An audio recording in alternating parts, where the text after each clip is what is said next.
Problema ko, pre. Hindi ako marunong paano sumubo ng spaghetti. Pwede mo ba ako turuan, pre? Oo naman. Madali lang yan. Paano? First, you need the opportunity to the ever light. And you roll the tinidor like this. 1, 2, 3, Ganyan ba talaga, pre?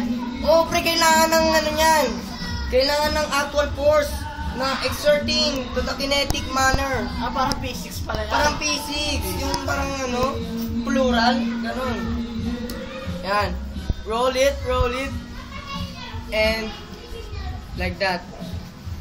When you like that, man, you put in the mouth.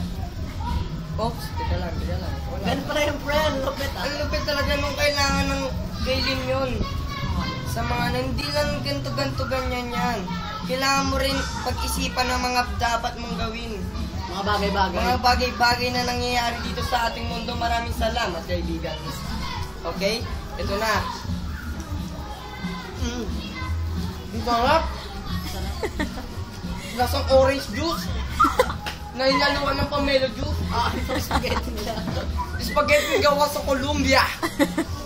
Na sabi sa akin ni Robert Adamson, ang dakilang manggagamot na kumakain ng spaghetti juice.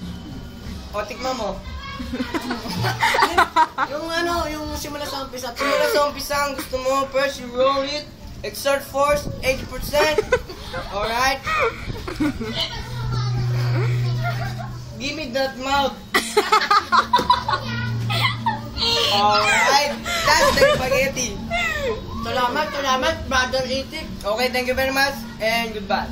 Okay.